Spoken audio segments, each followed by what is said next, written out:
Hello বন্ধুরা, কেমন আছো সকলে? আমি Nupur. Welcome everybody to my YouTube channel nature at the very core of science. আমি চলে এসেছি আবার কোথায় পাবো তারে, কালকুটের লেখা এই অপূর্ব সুন্দর বইটি নিয়ে। তো আমি যে অংশটা আজকে পড়তে চলেছি সেটার মুখবন্ধন হিসেবে বলি যে আগের দিন আমরা দেখলাম যে অধর মাঝি, যে নাকি কখনো কথা বলে না, শুধু নদী পারাপার করে, তার মনেও মামুদ গাজীর মুর্শেদের ডাকের নেশা লেগেছে। সেও তাই কলকলিয়ে গেয়ে উঠেছে। তো এবার দেখি যে কোথায় চলে তারা এবং কি হয় সামনের দিকে। কথা তাদের সেখানেই শেষ নয়।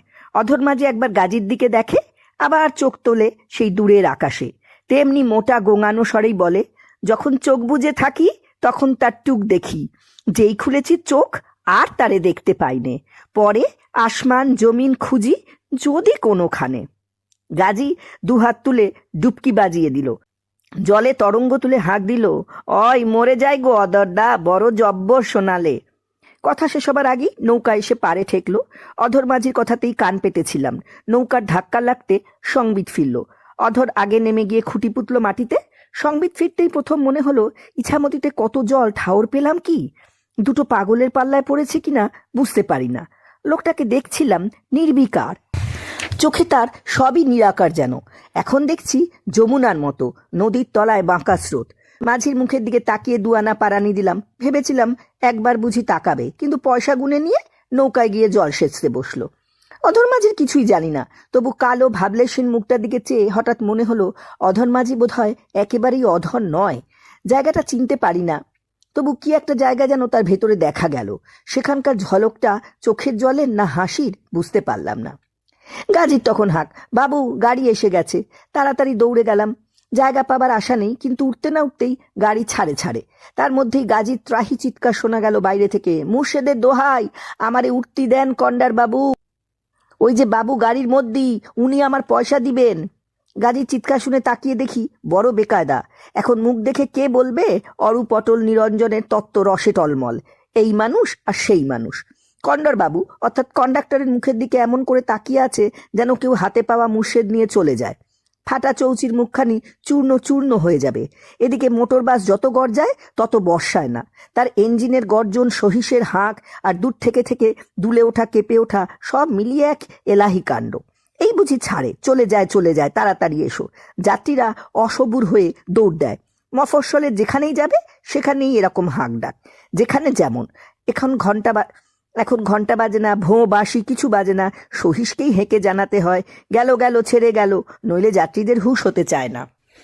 ওদিকে তখনও আর্ত গাজীর কাতর কাঁদন চলেছে। কিরা কেড়ে বলছি কন্ডার বাবু, বিনি পয়সা যাব না, আমাকে উঠতি দেন। কন্ডাক্টরটি দেখছি শুকনো চিড়ে, কাতরের কাতরানিতে সে ভেজে না। দরজা আগলে দাঁড়িয়ে হাত পেতে বলে, দাও পয়সা, ছাড়ো বাবা গাজী, তারপরে ওঠো, ওসব গাজী বাজি ছোড়ো। সবই দেখছি চেনাচিনির ব্যাপার। গাজীর এমন অনেক কাকুতি মিনতি বুঝি শোনা আছে কন্ডাক্টরের, তাই দরজা আগলানো, প্রবেশ নিষেধ। ততক্ষণে আমার জায়গা হয়েছে, জানলা নিয়ে বসে পড়েছি, কিন্তু স্বস্তি নেই। কান পড়ে আছে দরজার দিকে। নিজেই কিছু বলবো কিনা ভাবছি। গাজী তখন জানলা দিয়ে আমাকে দেখিয়ে দিয়ে বলল, ওই যে, ওই বাবু, আমার ভাড়া দিবেন? জিজ্ঞাসা করেন, মিছা বলবো না। তারপরই আমাকে ডাক, বাবু দিবেন না বাবু? হ্যাঁ, মুর্শেদের কাছে কসম কিছু খাইনি, কিন্তু কোথাও নিশ্চয়ই কবুল করেছি, নইলে ঘাড় ফেরাবো কেন? চেয়ে দেখি দাড়ির ভাঁজে হাসিটি করুন, চোখ ধন্দে ভরা। কন্ডাক্টরের দিকে ফিরে বললাম, হ্যাঁ হ্যাঁ, আমিই ভাড়া দেব। কন্ডাক্টর সরে দাঁড়িয়ে গাজীর দিকে চেয়ে ঠোঁট মাখিয়ে হাসলো, বলল, আচ্ছা যাও, আজ তোমার মুর্শেদের দিন। শোনা গেল গাজী উঠতে উঠতে বলছে, মুর্শেদের দিন বাবু রোজই, তা বলি মিছো বলবো না। কন্ডাক্টরের আর সেদিকে তখন কান নেই। সহিসের সঙ্গে সেও হেঁকে চলেছে। গাড়ির মধ্যে কয়েকজনের গলা শোনা গেল, জয় মুর্শেদ, তা আজ গাজীর যাত্রা কোন দিকে? গাজী বলল, যাই তো আগে হাসনাবাদ, তারপর দেখা যাবে, কি বলেন বাবু? কয়েকজন তাকিয়ে দেখলো আমাকে, সেই একই দৃষ্টি, অনুসন্ধিৎসা। কে, কোথাকার, যোগাযোগ কিসের? যাত্রীরা অধিকাংশই কাছে পিঠে গ্রামের, চেহারা দেখে তাই মনে হয়। যদিও গাড়ি আসছে সোজা কলকাতা থেকেই, কিন্তু কলকাতার মানুষ বলে চেনা যায় না কাউকেই। বসিরহাটে গাড়ি খালি হয়ে যায়, আবার ভরে ওঠে। পোশাক দিয়ে যদি ভদ্রলোকের বিচার হয়, তবে আমার মতো দু একজন যে না আছেন তা বলা যাবে না। বাদবাকি অধিকাংশই মাঠের মানুষ, তার সঙ্গে হাটুরে বাটুরে মেলামেশি। মহিলা যাত্রীও কম নয়। তারা যে এ গাড়ির অধিকাংশদের কন্যা ঘরণী সে ছাপ আছে তাদের বেশবাসের চেহারায়। যাবার হাতে সময় ছিল। যাত্রা হলো কুটুম বাড়ি, তার একটু তেলের চিকন চাকন, ভাঁজ ভাঙা কাপড়ে ন্যাফথালিনের গন্ধ, ড্রাইভারের দিকে হাঁ করে তাকিয়ে থাকা মেয়েটির গায়ে নয়া ফ্রক। যাদের কাজকর্মের ফিকির তারা একটু রুক্ষু সূক্ষ্ম, তাদের তেমন ঢাকাঢুকির শালীনতা নেই। বাদ বাকি বয়স্তাদের মুখ দেখতে পাবে তা হবে না, সব কলা বউ। ইস্তক ওই যে গাঢ় সবুজ রঙের শাড়ি পরা, কোলে একখানি শাঁখা পরা কালো রেখায় ভরা প্রৌঢ়ার হাত দেখা যায়, তার মুখেরও অর্ধেক ঢাকা। হতে পারে বয়স হয়েছে, নাতি নাতনি হয়ে গিয়েছে, তা বলে সধবা মেয়ে মানুষের একটা সহবত্ব আছে। আরো খানিকক্ষণ তর্জন গর্জনের পর বাস ছাড়লো। গাজী ইতিমধ্যেই এক জায়গায় বসে পড়েছে। কথাবার্তা চলেছে সমানে, চলবেই, তার অচেনা কে বা আছে। কথাবার্তার বিষয়বস্তুরই বা অভাব কি? ধানের অবস্থা কেমন, খন্দ কেমন হবে, অমুকে কবে মারা গেল, কার ছেলে হলো, এসবের মাঝে মাঝে মন খেদে প্রাণ কান্দে বুলিও চলেছে। আমাকে বিশেষ করে উৎকর্ণ হতে হলো যখন শোনা গেল, বাবু পেলে কোত্থেকে? গাজীর জবাব শোনা গেল, পথ থেকে। আমি আড়ষ্ট হলাম, পাছে গাজীর মুখ খুলে যায়, রামায়ণ না গাইতে আরম্ভ করে। বাইরের দিকে তাকিয়েই শুনছিলাম। গাড়ি চলেছে বেগে, মাঝে মাঝে ওঠানামার দাঁড়ানো, কেউ নামে ওঠে, কেউ কেবল শেষ নেই সবুজের, যেন ছক কাটা আছে। মাঠে ধান, ডাঙায় নারকেল সুপারির ভিড়। যেখানেই গ্রাম সেখানেই নারকেল সুপারি। সে সেমন্তের রোদে চিকচিক করছে। মাঝে মধ্যে গরুর গাড়ি গৃহস্থের ঘরের সামনে বাঁধা গরু ছাগলের রাস্তা পারাপার। বাসের সহিস হাঁক দেয়, হেই হেই। শুধু তাই নয়, শ্যামবাজারের পাঁচমাথার মোড় থেকে ও এসেছে। ছোকরা সহিসের থলেই অনেক মজার মজার কথা। পথ চলতি কিষেনকে ডাক দিয়ে বলে, ও দাদা, পয়সা পড়ে গেল যে। কিষেনের ট্যাকে পয়সা থাক বা না থাক, চমকে তাকায় মাটির দিকে। সহিস চোকরা তক্ষুনি হাসে খ্যাল খ্যাল করে। কান পাতলে শোনা যাবে, ঠকে যাওয়া রেগে ওঠা কিষেন তখন চিৎকার করছে, হ্যাঁ এই যে পেয়েছি, নে যা। নিয়ে যাবার জন্য তখন কেউ দাঁড়িয়ে নেই, গাড়ি অনেক দূর। পুকুর ঘাটের ধার দিয়ে কলসি কাখে বউটিকে চমকে দিয়ে গাড়ি তখন ছুটেছে। আর সহিসের ঝাঁকড়া চুলে ঝটকা লাগে, গলায় বাজে গান, मैंने देखा तेरी सूरत। কার সুরত দেখে কে জানে, মনে হয় কোনো বোম্বাইলির সুরত তখন ওর চোখে নেই। শ্যামবাজারের পাঁচমাথার জটিল প্রাণটা আসলে দুরন্ত গতি আর বাধাহীন দিগন্তের সামনে অথই হয়ে পড়েছে। ওটাকে আর ধরে রাখতে পারছে না। কে পারে? আমি কি পারি? আমি সহিস নই, কিন্তু পুচ্ছ নাচানো একটা পাখি যেন নিজের মধ্যেও দেখতে পাই। আপন বাসা ছেড়ে যে অসীমে যেতে চায়, প্রাণ অথই হয়ে পড়ে। এই দিগন্তজোড়া রূপের মাঝে তাকে ধরে রাখতে পারি না, নিজের গলায় গুনগুনানি চেপে রাখতে পারি না। এই অনুভূতির নাম কি কে জানে? এই সবুজের কাজল মাখা স্বপ্ন কিনা কে জানে? মনে হয় কার সোহাগের দুটি হাত যেন জড়িয়ে নেয় বুকে। তার কোমল উত্তাপের সকল তৃপ্তি যেন সহসা আমার চোখের জলে গলে আসতে চায়। আর অবাক হয়ে শুনি গাজীরই প্রতিধ্বনি আমার অস্ফুট গলায়, যার তরে মন খেদে প্রাণ কান্দে সদাই। এই জানাটা জানি না যদি তৃপ্তি, তবে কেন চোখের জল গলে? যদি দিগন্তের রূপে প্রসন্নতা, তবে মন খেদে প্রাণ ও কান্দে কেন? যেন এপারেতে রোদ ওপারেতে ছায়া, এ দুয়ের মাঝে দরিয়া। আমি এই দরিয়া চিনে উঠতে পারি না। এ দুয়ের মাঝে দরিয়াকে কি দিয়ে যে বন্ধন করতে হবে তার সন্ধান আমার জানা নেই। কেবল রোদ ঝলকানো দিগন্তের দিকে তাকিয়ে নিজের প্রাণে দুয়ের খেলা দেখি। এই যে বাবু, টাকি চলে গেল, হাসনাবাদ আসছে। গাজীর গলা। তাকিয়ে দেখি আমাকেই বলছে, কিন্তু চারপাশে অনেক নয়া মুখ। যাদের দেখেছিলাম বসিরহাটে তাদের কেউ প্রায় নেই। গাজীর আসর এখন অন্য লোকদের নিয়ে। তা হোক, তাতে চেনাচিনি আটকায়নি। কথাবার্তা বৃত্তান্তের অভাব নেই মোটেই। বরং গাজী এবং আরো দুজন রীতিমতো আইন অমান্য করে বিড়ি ধরে বসেছে। চোখ তুলে দেখি এবং স্বয়ং কন্ডারবাবুও ছিঁড়ে ধরিয়েছেন। মহাজন যদি পথ দেখান, সাধারণের দোষ নেই। আর একদিকে ঈষৎ ধোঁয়ার চিহ্ন দেখে চোখ ফিরাতেই দ্বিগুণ চমক লাগলো। মহিলা যাত্রী এখন ৩ এবং বিলকুল নতুন। তাদেরই মধ্যে একজনের মুখে বিড়ি। স্ত্রীলোকের মুখে বিড়ি দেখা নতুন নয়, কিন্তু ঘোমটা কেন? বয়স ও আশ্বিনের ঢলে, ঋতুচক্রের মাঝামাঝি। হাতে রূপো বলো, কাঁচ বলো, শাক বলো, সবই আছে। এমনকি যাত্রীদের দিকে ঘোমটার আড়াল থাকলেও সীমন্তে সিঁদুরের চিহ্ন চোখে পড়ে। মিলের লাল শাড়ি, আটপৌড়ে বাংলা ছাঁদে পড়া, দেখে মনে হয় বাঙালি গৃহিণী। এখন আমার চোখে ধন্দ লাগিয়ে উনি যদি ওড়িশি হন বলতে পারি না, শ্রেণী বিচারেও অক্ষম। তবে চোখের কাজল, তাম্বুল রঞ্জিত ঠোঁট, সেই ঠোঁটে বিড়ি এবং তৎসত্ত্বেও নাকে নাক চাবি। তার উপরের ঘোমটার আড়াল সব মিলিয়ে কেমন যেন একটা ধন্দ লেগে গেল।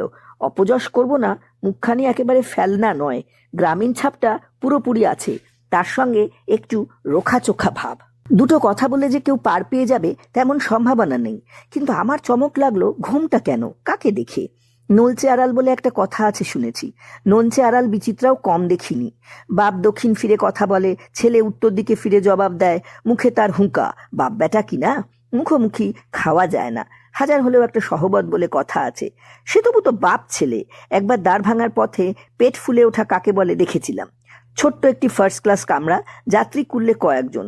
যে ভদ্রলোক সপরিবারে, তিনি একজন রেলওয়ে কর্মচারী, উত্তর বিহারের অধিবাসী, গন্তব্য সেদিকেই। কামরাটিতে বাইরের লোক একমাত্র আমি। দু এক কথার পর দেখা গিয়েছিল ভদ্রলোক নিপাট ভালো মানুষ, ছেলে মেয়ের দুটি বয়স অল্প, গিন্নিটিও দেখতে শুনতে ভালো, বয়স তার অল্পই। সাজগোজে কিছু কিঞ্চিত বাড়াবাড়ি ছিল, যেটা বোধহয় বাইরে বেরোবার জন্যই। ঘোমটা তার খসতে দেখিনি কখনো। হিন্দি যতটা বুঝি তাতে এটুকু ধরা গিয়েছিল, তিনি স্বামীর সঙ্গে সঙ্গে তৃতীয় পুরুষ বচনে সম্বোধনহীন সম্বোধনে কথা বলছিলেন।